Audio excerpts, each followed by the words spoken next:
Hi, it's Wednesday, it's 3 o'clock. Welcome to Together Unlocked, brought to you as always by Together 2012. We're a community interest company led by disabled artists in the main London 2012 Paralympic and Olympic host borough of Newham.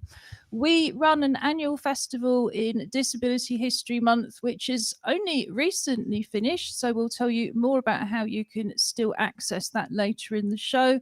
And we also run a year round outreach programme, which now includes Together Unlocked and our Join In From Home programme, which we'll also tell you more about soon. I'm Ju Gosling, also known as G90. I'm the Artistic Director of Together 2012. Locked in with me, where she's been more or less willingly, but had little choice since last March, is our chair, the artist Julie Newman, along with assorted cats and 2 assistance dogs.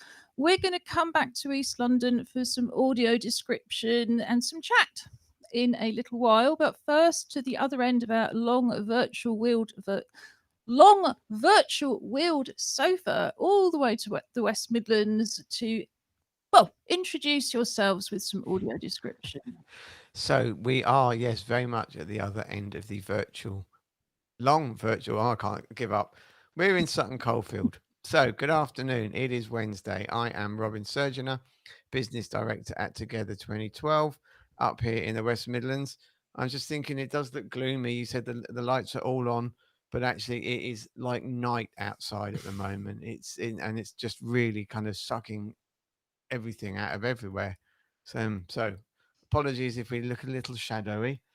So today I am currently sporting silvery grey hair, um, no rimmed black armed glasses, beautifully shaven, obviously. Today it's Wednesday, why not?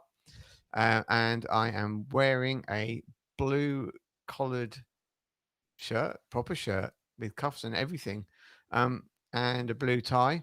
And just behind me, a much tidier backdrop for today, which includes our Teddy, who's going to be competing later. We'll tell you more about that in a bit.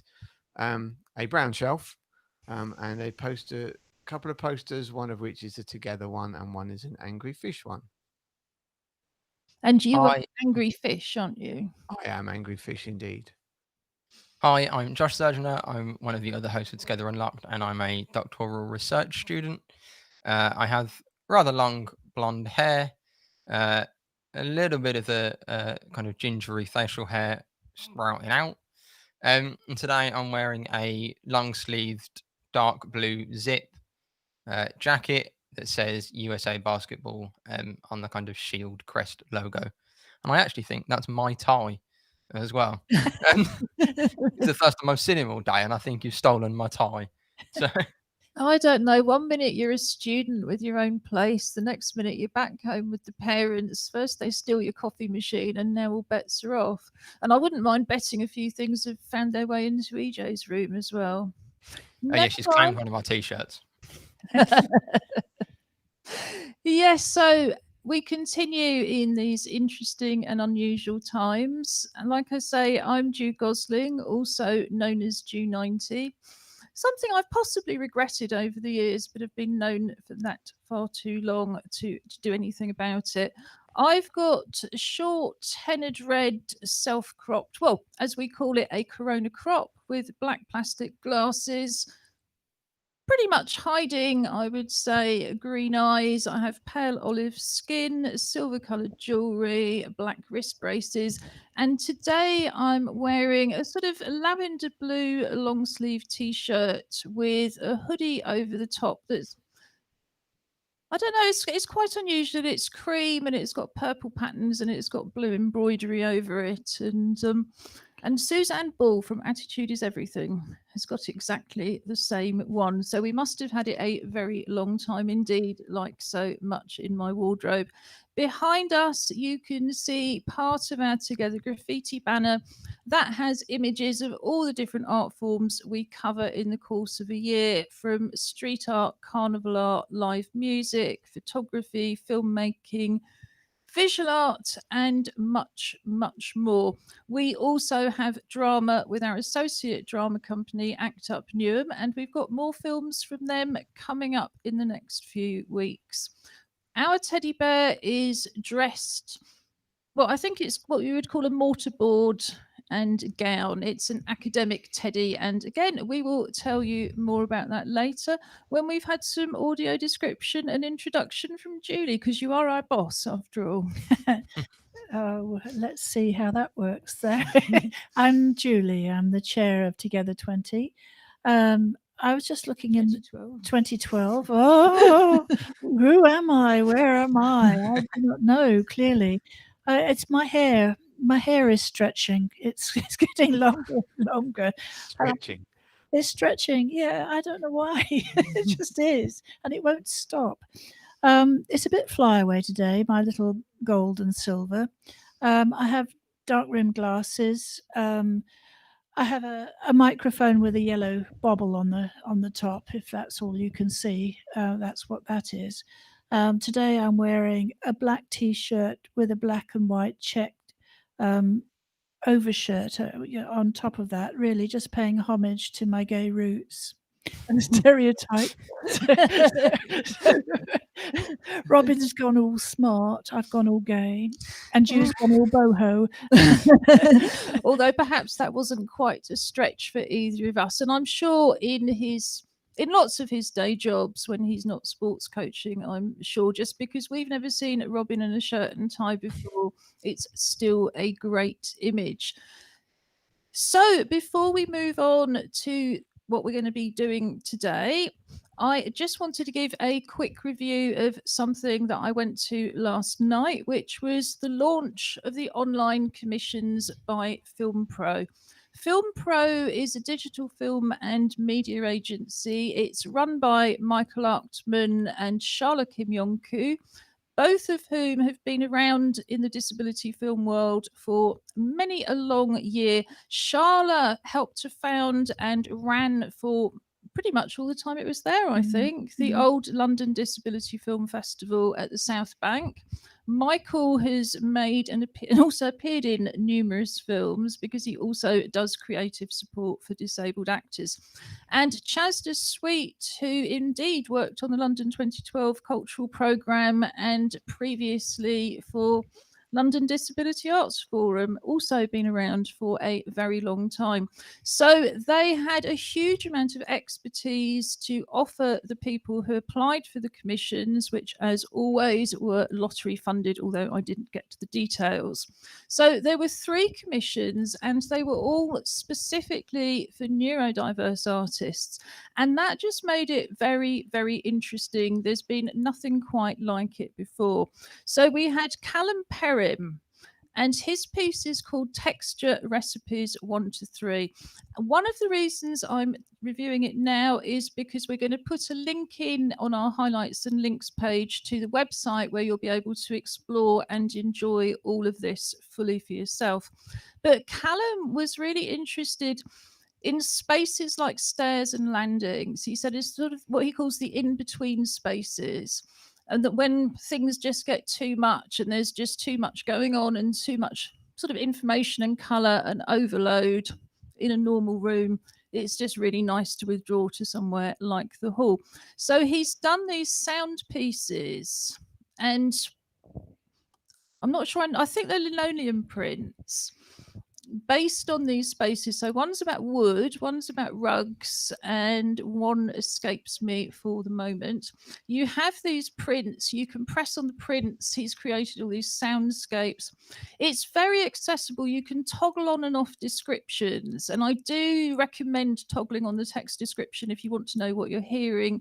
There's BSL descriptions, there's an artist statement, and so on and so forth. Then Tink Flirty says that her piece Wacko comes with a trigger warning because it's about a practice of slapping yourself that some neurodiverse people, including Tink, do. And she really wanted to stress, and does, explain it really, really well within the context and the discussion on the page. So this isn't about self-injury. You know, it's not something that's hurting herself. It's not something that's harming her. It's a coping mechanism. So I found the piece really interesting. It's just a 3.5 minute film. And as they were saying last night, to do 3.5 minutes with that kind of content, you know, took months of work and discussion and planning. And all of these pieces, you know, you can really tell they're just so well crafted. So that's a film, and like I say, a lot of context. And then finally, Toby Adebayo has created a piece called Transitions 2. I gathered from the film there wasn't exactly a Transitions 1, but I could have got that wrong as well, because we didn't have, unfortunately, ideal technical conditions, and a lot of what Toby said got lost or the captioner couldn't follow it. But the film is absolutely fascinating. It's very, very, very layered with all sorts of different things going on. It's just absolutely beautiful. And although, as they described it, you know, as with our own festival, a lot of these pieces didn't start off for a digital audience. They've translated in their final form into such a way they could only really be digital. So that is something for everybody to enjoy. We absolutely loved it. So today, we've been having this discussion. It's not only the inauguration of the US president, it is also a palindrome date, and a palindrome date that is very, very rare. And I'm going to pick on Robin to try and define a palindrome, because we were all having equal problems with this beforehand. Well, thank you ever so much for that warning.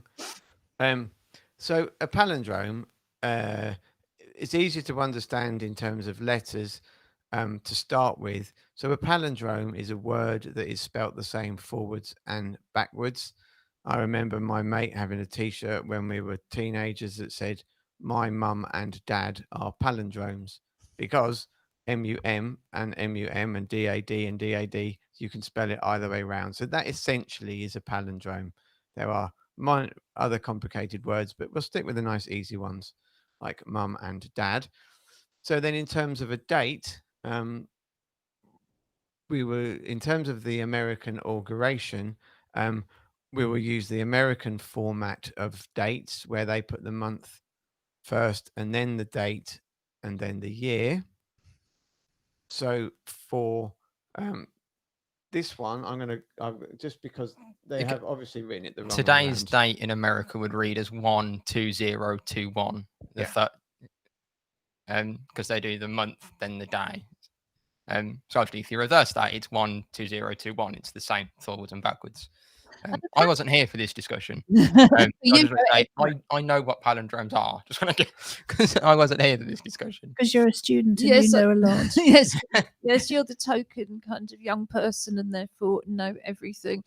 Well, we'll move on from that. But I believe it's I think it's their palindrome dates right up until the 29th from now. Yeah. If you use the American, and I think that's the only time for about 1,000 years. Is that right, Robin? Well, I think it's the only time is going to be an inauguration and a palindromic date.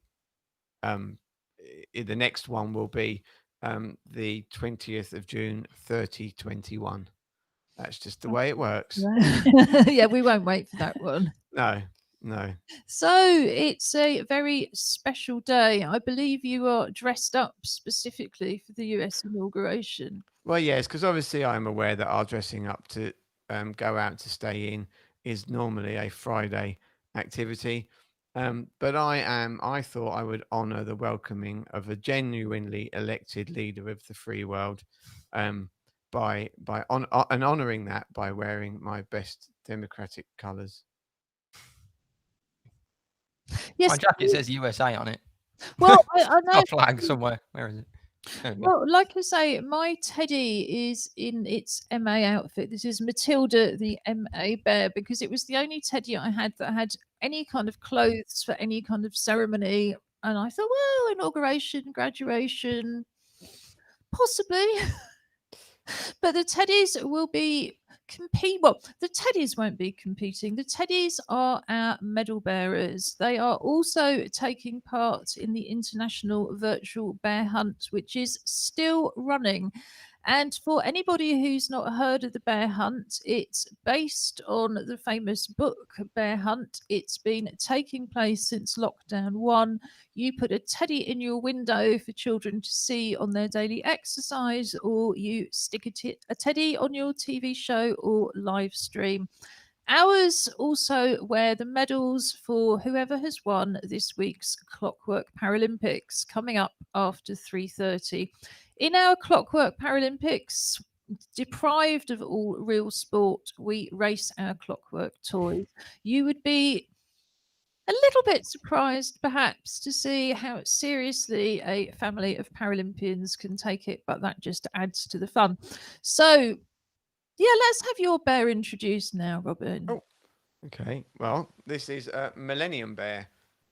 Talking of memorable dates, it's a golden bear. I would describe it as. Is wearing a blue jumper with the year 2000 in silver embroidery. Let me bring them a bit closer. And I'd just like to point out that whilst we may be the competitive family, the joy of winning is very, very evident from the London office as well. Let's put it that way. Yes, granted. And if you want to join in with the Clockwork Paralympics later, if you're at home with other people, all you have to do is pick a side, which is Right or left? well, it's more complicated than right or left, because we used to get we were always told we lost when we did right or left, because they That's said true, no, we meant actually. you're right. Yeah, So yeah, that's right. right actually, yeah. side of the screen or left side of the screen, you decide now. Decide what your medal winner is going to be and what they're going to wear, or just compete for the joy of winning. Do we have any final words to say on the inauguration? I mean, I just hope it goes smoothly. Exactly that. Let's irrespective of who the incoming president is, we want to just see a return to order in America, and that all this unrest can kind of settle down, and they can get back to governing and being a nice place to live. Yeah, I mean, I think, and absolutely, I think the message really does want to go out to, yeah, everybody in the US, but particularly disabled people, disabled artists, and any of our relatives, distant or not. Yes, we just really hope things go peacefully and well. And in both countries, we start getting on top of COVID soon. Can I just say, I don't like to interrupt, but I thought it was quite notable. I was watching CNN before I came up today, and at the same time as Donald Trump was flying off with his family to Florida at the Joint Forces Andrews base, they were playing very, very loudly a version of Frank Sinatra singing "I Did It My Way." And on a split screen on the other side of that were all of the congressional leaders who'd been invited by Joe Biden and his family to go to church and have a service sort of in anticipation of the inauguration. And it was like chalk and cheese. Well, yes, absolutely. And I think there's probably a lot more we can say, but we won't. The rest of the show will be, you will be pleased to know, an inauguration free zone, because other things happen today too. And particularly on a Wednesday, the Pop Up Poetry Club happens. The Pop Up Poetry Club, we run by phone in a very similar way to the way we've been running it in a physical venue since 2013. We gather you on the phone, we phone you, we pay for the call, we put you on a group call, and then at 10:30, as usual, we're ready to kick off with a hot drink and some biscuits. The only change now, of course, is people have to bring their own. We haven't found a way of sending biscuits and hot drinks over the phone. Then people share a poem that they've either written in the week or a poem they found by somebody else that they like. You do some breathing exercises, some voice exercises. Alison Marchant, the international artist who also leads our clubs program, chooses a theme. And people write on that theme, and then we phone you back for people to share their poems, finishing around midday. And we also tell you the theme so you can join in from home. So the theme for this week has been my favourite colour or my favourite colours. How did it go this morning, Julie? Great. It was really busy. There was a lot of people, and everybody was actually, I think, quite inspired by the topic. There was, a lot of input of original work around colour going on during the first and the second session, and it was really interesting how everybody interprets these things very differently. Yes, I mean, something we must add, everything we do is open to all disabled people. You need absolutely no experience and it's completely free. Lots of the people writing with us now have, well, they're just writing very differently to when they started. You really don't have to be writing poetry already. If you've never written a poem and you just fancy having a go, give it a try. At the bottom of our screen, we have something known as a crawler. In a minute, the email address should come up, which is info@together2012.org.uk. Drop us a line and we'll get you in touch and get you into the Pop-Up Poetry Club. In the meantime, as always, Julie, I'm going to ask you to read your poem first, and then the rest of us have got other people's poems to read. But we would love to see you reading your own poems. So please, if you feel brave enough, send us in your videos too. Julie. Right. My offering today was a cacophony of colours. If colours had no name, would they still be colours?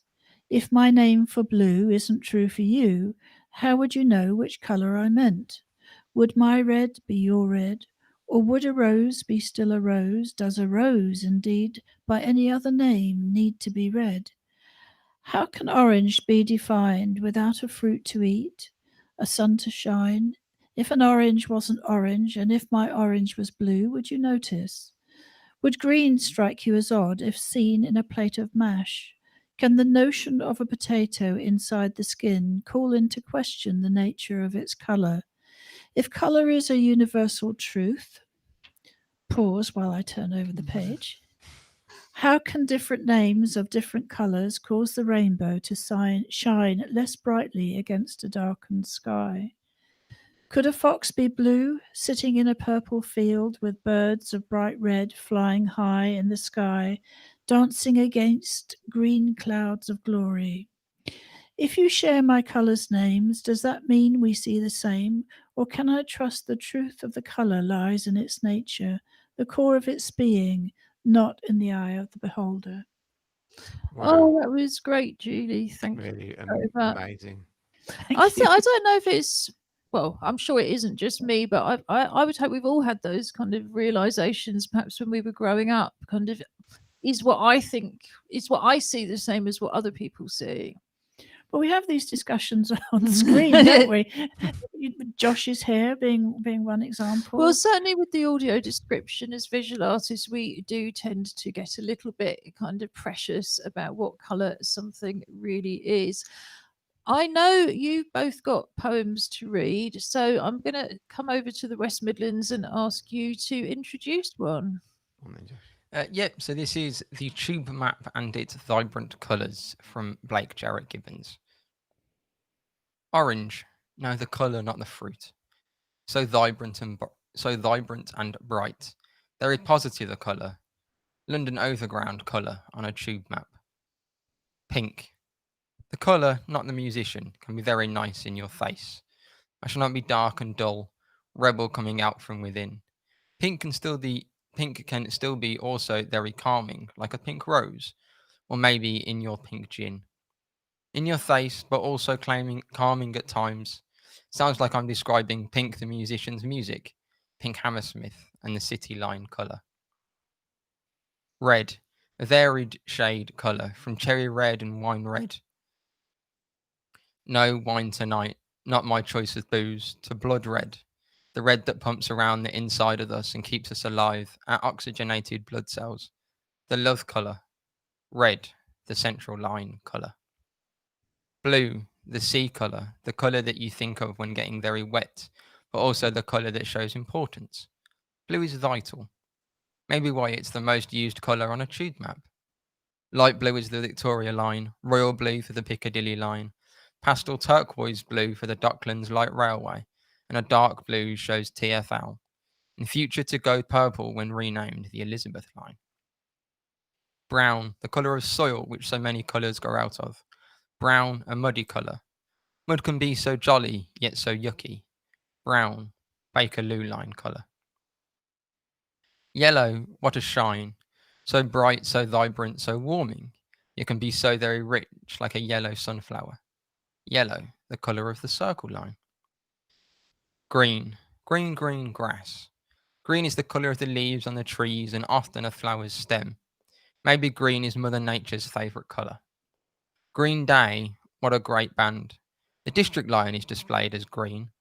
A moist light green is the Waterloo and City line. A shiny green showing the tram lines. Grey. Do we have 50 shades of grey around us, or more? Metal grey through to shiny bright silver, down to solid grey that gives a feeling of solidarity and balance. Grey Jubilee line, originally the Fleet. Black, a dark colour. Security, solid. Multiple shades. Some can be chalky and some shades shiny black, like the black on a pair of sunglasses. The night sky goes black before the sun starts to light it.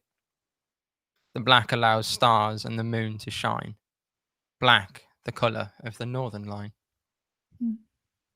Oh, thank you, Blake, and thank you, Josh, for reading that so well.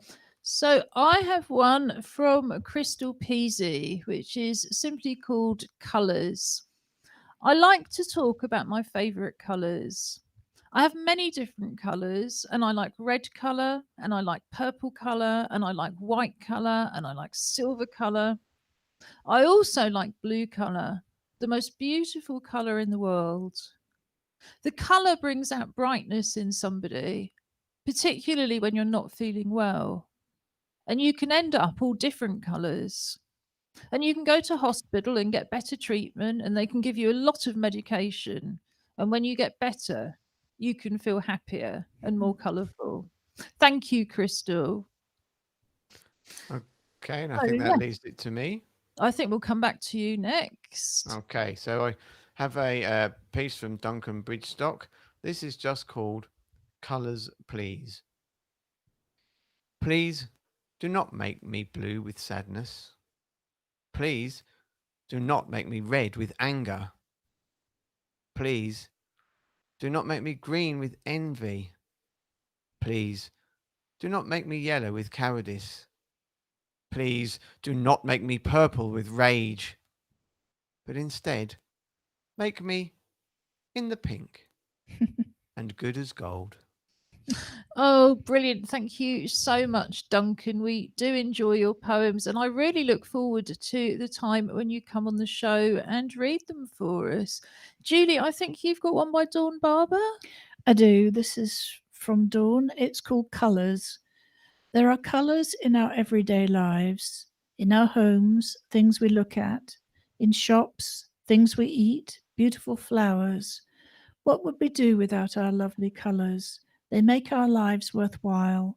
We all have a favourite colour that makes us feel special. So let's keep looking at those colours. They surround us with good things and make us happy. Thanks, Julie. And I think you've got one from Glory Sengo, Robin. Oh.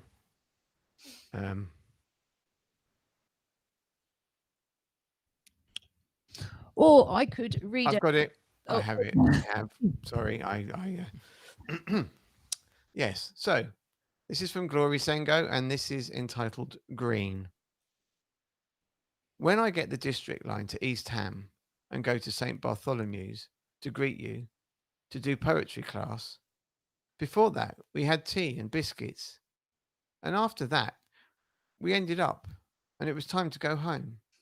And after, I went to the cafe and went home on the train. Well, thanks, Glory. That's a really lovely reminder of what we were doing just 12 months ago, but not for some time to come. And finally, I think I have Alison Marchant's poem Waves of Colour. Tinged with pale purples and greens, darken green purple, grassy green, gold shades the orange bright in a green night, grey wastes and ivory sands, black, oranges, mid-sea blue, shore sea green, in gold, rose-swept, brighter blue, rosy blue lagoon. Greenland grey, so white, white sails, desolate and grey, purple reefs of night, silver, sapphire yellow, blue green, white, golden light, red, soft green light, pearl white, blackening, white, whiting, violet, diamond, red aglow, grey, glittering, red as a rose, fog smoked white and copper sky, burnt green, blue and white, yellow as gold, glossy green, velvet black, golden fire, velvet blue, and great green. Thank you for that, Alison. So, what's next week's theme for people to join in with, Julie? Well, it's one I think Robin will enjoy. It's favourite instruments. And I know you've got a lot. My favourite instruments. Well, we'll look forward to that. I'll put up the address to send things in later again, but it's info@together2012.org.uk. So we move on to our regular weekly feature, Virtual Nature Watch, where all of those of us who are shielding and now everybody who's locked down too goes for a virtual walk with an assistance dog so we can still see a bit of nature. For a long time, we only got to see my backyard, but fortunately for us, Stella Plurger and Hannah Facey from our associate drama company, Act Up Newham, are now hiding out in the middle of nowhere in Norfolk and sending us lovely walks to enjoy. We've had a discussion about whether this is what they now call slow television. I don't know. We're going to put it on for you to enjoy. There won't be any captions, but Julie will do a bit of audio description. So if I pop that on now, Julie, wait till it's up and then... Oh, wow. Sorry, we were saying something that the rest of you weren't. So let's try again. It's snow. A lot of snow. A lot of snow in a little woods with the little black head of Merlot popping up and down, and the person in the distance, two people in the distance that Merlot's trotting through the leaves covered in snow with. They're coming over to him and sending him on his way again to continue his journey. There is quite a bit of snow, actually. I think there must be at least an inch of snow there. The trees are very, very bare, and the light is wonderful. It's gone very black and white, monochrome, with a very, very pale sky. The trees are dark, with little bits of snow sitting on the branches or on one side of them where the wind has blown it. Merlot's just had a good old shake, and then he stops and has a look around. He's going past a bench which is built around a tree, but he's continuing on his way. He's actually forging a path. Now he's coming back to the bench and his people, and with enthusiasm, but he's pausing and waiting to hear what they want him to do. Now he's off again, and he really is. He's forging a way through on virgin snow with his little paws, and it must be quite cold. Interesting for him. It's a different sensation. But the trees are wonderful. It's a lovely, lovely landscape, and Merlot is enjoying it very much. Every so often he pauses and looks back at his people as if to say, "Come on then, what are you doing?" And he's gone back over to them and he's trying to lead them on. I think they're a bit reluctant today, because they seem to be staying still. Merlot, however, is still surveying the landscape in front of him. I like the way that you can see the snow on just one side of a lot of the trees where it's been blowing in that direction. Definitely. It just reminds me as well, it's a nice way to paint trees easily in the snow, isn't it? To do an outline and then put the white down just one side. Yep, for sure. I mean, it's a beautiful landscape to paint. Although it's interesting, I think the side of the trees with the snow on does seem to change. But here he comes back again. He's really enthusiastic, but his people haven't been. And thanks for that beautiful audio description, Julie. Yes, I hadn't realised it had been quite so cold, but then I think it's because in London we've just had, it's been just above freezing, but dreadful rain and wind. And then we've seen the sort of snow forecast in the rest of the country and not really noticed. Have you had snow? Yeah, we had various small accumulations kind of over the 10 days up to last weekend. I mean, good. I mean, if what we're getting at the moment had been snow, I think we'd have had snow up to the guttering. Yes, it just doesn't bear thinking about, does it? But so I think it's time now to watch some toys racing around indoors instead of a dog racing around outdoors. So before we pop up the Paralympics and get Josh to do a bit of commentary stroke audio description, have you decided? Yes, we'll get the bears ready again. Have you decided? Julie, would you like to hold Matilda so she can Side should we watch the go race on? properly? Let's Left do. side of the screen. Right. We'll go for right side of the screen, so the one you let go with your left hand. There. Which, of course, isn't going to be the hand as I'm waving it at the Back- monitor. You'll know whether you've won or lost. I think that's the main thing. And again, I think we react according to how you react. So we always know how to react. We always know who's won because of the chance. So here we go. I'll pop this up and then you can just describe it before I start it, Josh.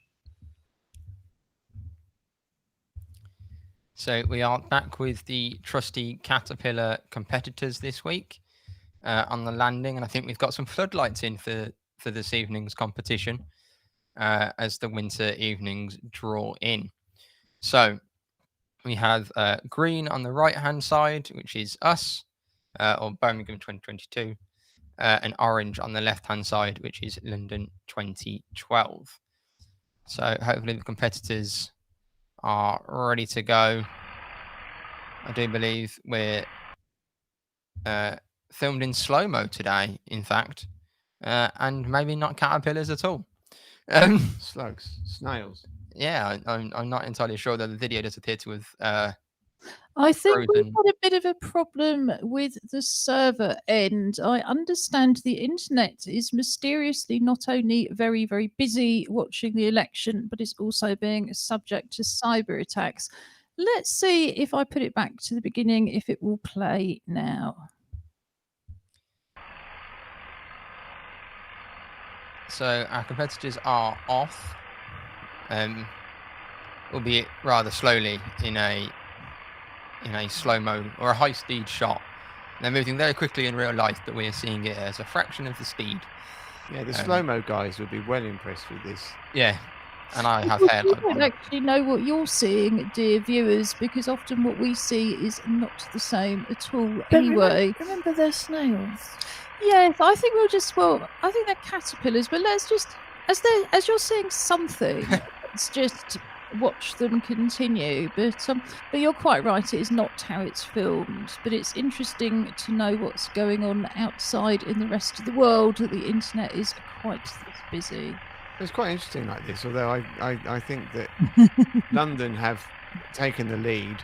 Why don't I just see if it will fast forward to the end? No, we were leading. Well, that's the whole point, to see who's won. However, it's not even playing that, but I can tell you, yes, here we are. The orange caterpillar has won. Ta-da. London again. Da-da-da-da-da-da-da. I'll just get you Da, the da, da, da, medal da, da, then, da. Julie. I have no arms.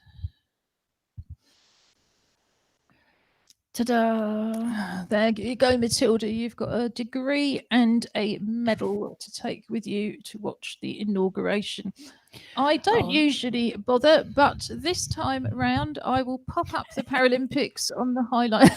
Never There's a very, mind. very upset Millennium Bear and a very upset owner. Oh no, of course the fiction is that he belongs to the family's teenager, isn't it?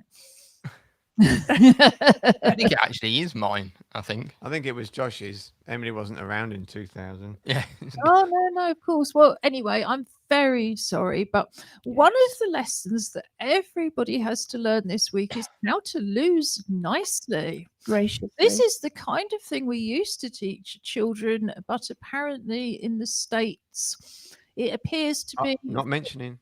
yeah, not mentioning any names in particular, but it appears to be a missing lesson. But we all know how to lose nicely, don't we, Robin? So we have a highlights and links page. We put all of our videos and links up there, including to the Film Pro commissions. You can find it under or linked to the main Together Unlocked TV page on our website, www.together2012.org.uk. Fortunately, we don't need to play any more videos at the moment. I'm glad actually that we actually got the walk played nicely. I think I'd rather have a walk at a decent speed than a kind of little bit of the run around caterpillars. So over to you, Josh, for sport and gaming reports. Yeah. So there's not a huge amount of sport going on at the moment, really. Outside of kind of the professional level. And so last week it kind of ran Thursday, Friday, Saturday, Sunday. There was the TIR Pro Series, which is TYR Pro Series, which is a swimming competition. And it was all kind of done by USA Swimming. It was invite only. And I think, we've talked a little bit about that professional sport can carry on. And I think the reason for it is because it can be so much more controlled and the money around professional sport. So for the Pro Series, it was invitation only. So people like USA Swimming, who's the governing body, invited athletes, and only those that they invited could actually go and compete. So it was kept fairly small and fairly exclusive. There was a mix of, it was mostly our body, but there were some para swimmers there as well, who were there more for kind of to get times. They weren't because a lot of them were kind of Olympic and world championship kind of able-bodied swimmers.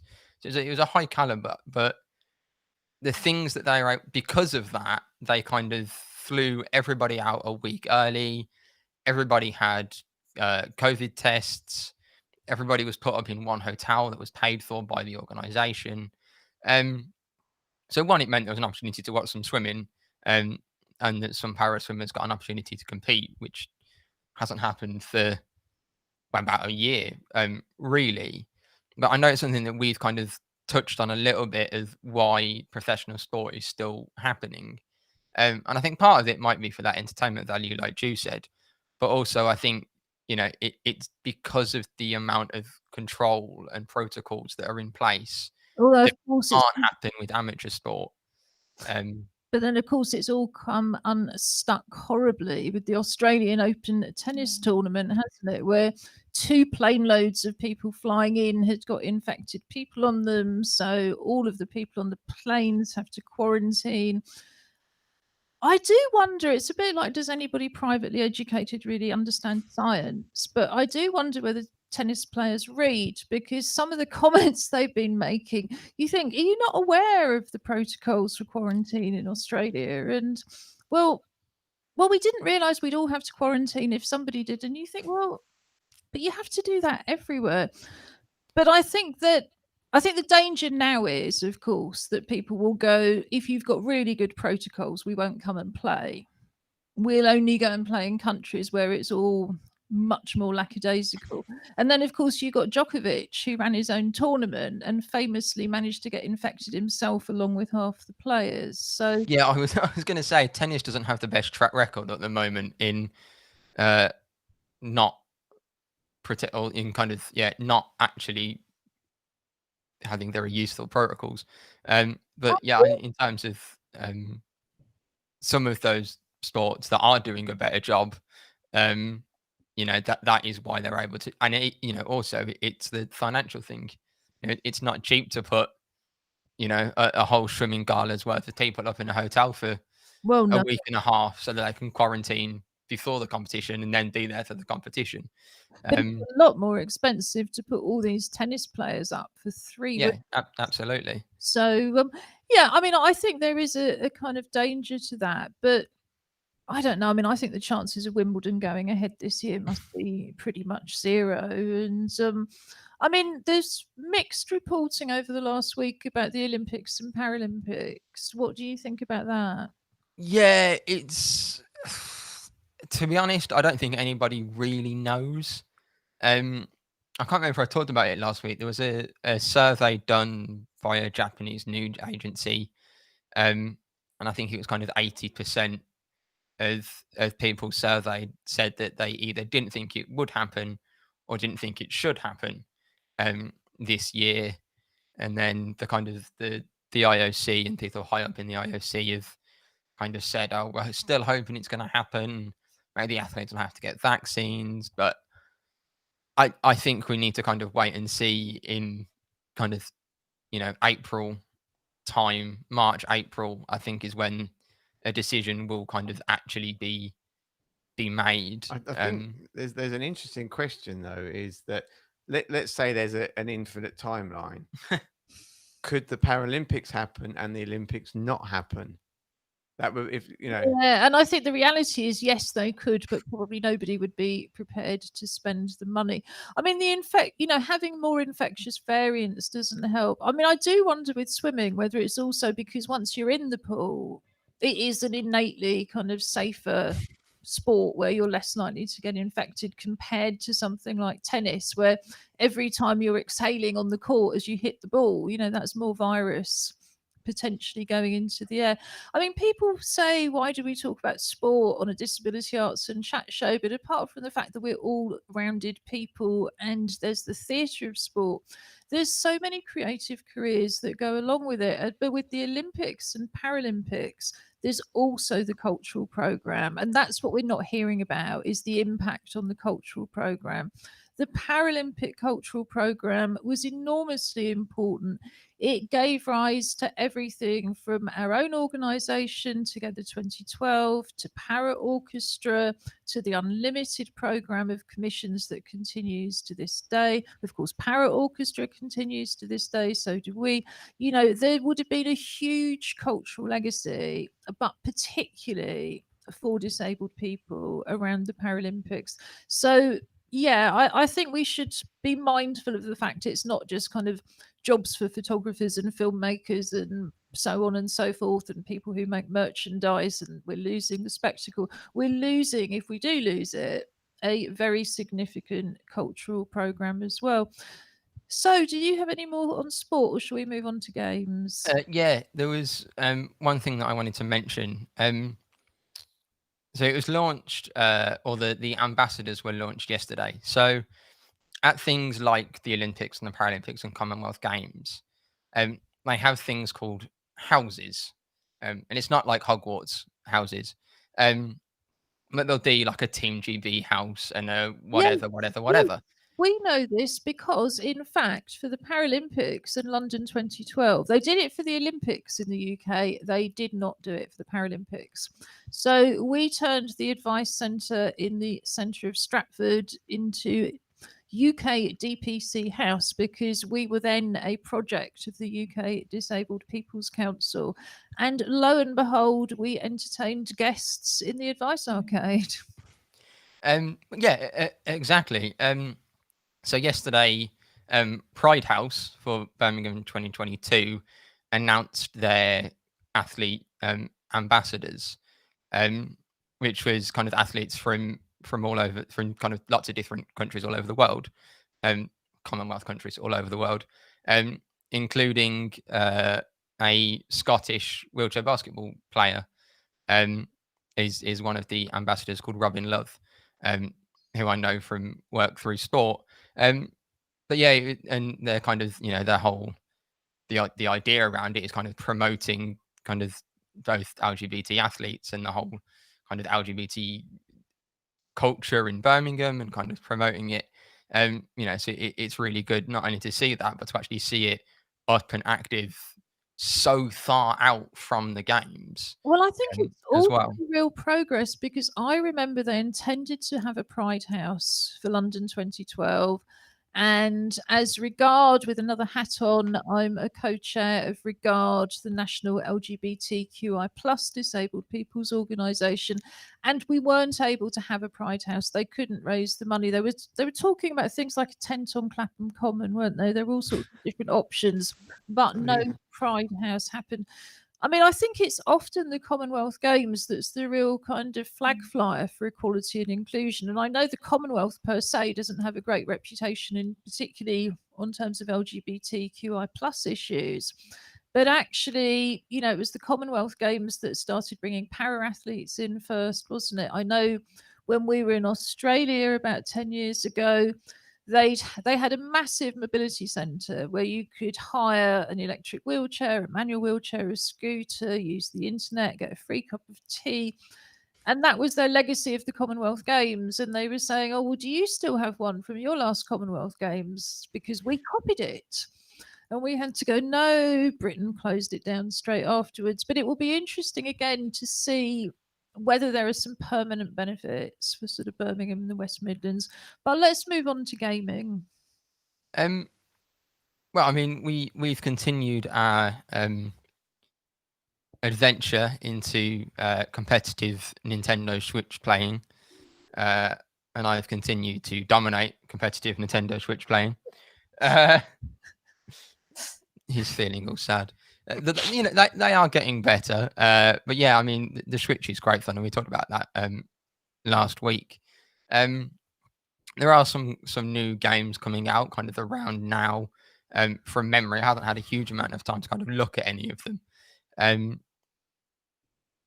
don't know if you wanted to kind of jump in on how you found learning to Switch, because it's something we've not really talked. We've kind of mentioned that you three have kind of dipped toes into gaming over the last kind of 9 months. As old F's, you mean? Yeah, I mean, I enjoy it. I mean, there. For me, I mean, we've got the same size. I find the controller on the Switch quite small, but then we bought a bigger one. You can buy additional ones, so that's helping a little bit.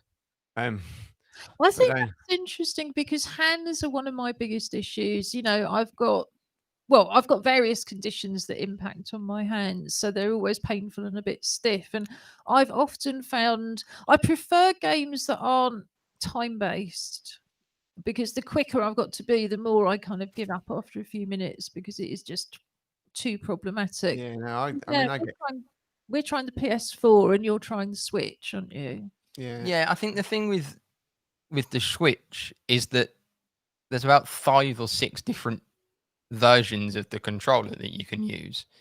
So you've got it when it's kind of a handheld version, when the controllers are on either side. They can then slide off, and you can fit them into a holder for the controller. You can just hold one in each hand completely independently and play it with 2 hands. It's very clever. You can turn it sideways and play most games with only one controller. And then you can also get kind of a more typical like Xboxy PlayStation controller. You can also plug old Nintendo controllers in. So I mean, there's so many different versions. So I know when he was saying the controls are a bit small, we have 4 controllers. So when we want to play as 4 people, we all have to have what is essentially half of the controller turned sideways. So it's a bit That's not You're selling. losing me already. You're losing. No, it's very easy to play. I mean, I think going back to it, I mean, forget, I've got big old meaty hands, and I think actually for someone with poor dexterity and smaller hands, actually the littler controllers might be a bonus. But I think the playability is what matters, because you can get on it and you can just play and you don't have to learn a million rules. Yeah, it's one button. Yeah, there are obviously, like any game, there are layers that you can find and go and find special moves here, there, and whatever. But actually, at the intuitive level, the fun level, it's much more engaging than a lot of the kind of the more complicated console games. Yeah, I think that's by design from Nintendo. It's family stuff. It's pick up, play. It's bright colors. It's joy. It's fun music, and it's quick in that it's you don't have to spend 100 hours doing it. It's pick it up, play, turn it off, come back. It's really quick. Because kids don't have big attention spans, or some adults. So I think that's by design. But yeah, like it does make it really playable and really fun to just kind of pick up and go. So who's doing most of the winning at the moment, as if I can't guess? Me. No. On the Mario racing game, Emily is a pretty good contender with him now. I mean, I think he's still one more, but she's overtaken him on some of those things, so that's good. Yeah. Yeah, you see, we've only got cats and dogs to play with in this house. And, apart from Leonardo chewing through occasional cables just to make life a bit more interesting, they don't really seem to show much interest. So, No, that's not true. The cats play mouse games and fish games on the iPad. Oh, They love yes. it. They absolutely love it. I'd forgotten about Judy. So none of the rescue cats that have passed through this house in the past have ever played games, but it's entirely true that when we got Leo, who was a very poorly little rescue kitten who was found wandering in a heat wave with very severe burns to his paws. So he came to us after a month in a cage at Animal Ark Vets, and couldn't do much, but loved all the fact that everything was very soft and padded. And Julie got her iPad out and found games for cats. So there are computer games for animals. And now she keeps complaining that he attacks her when she's in bed under the covers because he's trying to find the little mouses that disappear from the iPad. And it just seems to me to be perfectly obvious that if you encourage a cat to think that things are moving around on the screen that's sitting on top of the bed and they disappear, they must have gone underneath. So we've got a permanent problem with tunneling cats. He's not so interested in the game, but he's desperate to find the mice. So yes, if you want to find out more about the animals that sometimes present things for us, like Merlot and Julie's assistant's dog, Precious, or the rescue cats who just wander in and out at will, or my assistant's dog, Jazz, who mostly just shouts a lot when a delivery arrives. Go to the pull down menu under the Together Unlocked TV page and you can find something about the animal hosts. So, yes, you're quite right. Anybody who has taken on a so-called fur baby in the last 12 months, don't miss the games for animals. Did you have anything else, Josh? Or shall we start telling people what's going to happen on Friday? I think we can move on to Friday. So Friday, Robin will be dressing up to go out to stay in again, along with the rest of us. Probably he will be in a different outfit, but we don't want to prejudge. Dressing up to go out to stay in started in New Zealand last March. We think the New Zealanders are absolutely wonderful. They had formal Fridays where they dressed up to go out to the opera or a dinner party. We don't do that at all. We dress up to go out to stay in somewhere real, somewhere imaginary, or just in something we've not been able to get out the wardrobe for a long time, which in our case involves anything you might wear to go outside. We'll also have something for the weekend where we'll be recommending different things that you can do for free, mostly online and offline over the weekend without leaving your home. We'll have a piece from Stara Plurger about how to do an inclusive art and craft activity. We've got some viewers art. So again, please do send in your contributions. info@together2012.org.uk. We'd love to see your poems, photos, paintings, films, hear your music. Also, on a Friday, traditionally, we are played out with live music. Robin, also known as Angry Fish, would love a rest. So if you've got a song you want to play us, just send that in too. So it just falls to me to say goodbye from East London. Bye-bye. And goodbye from the West Midlands. See Bye. you Friday. Stay home, stay well, stay creative.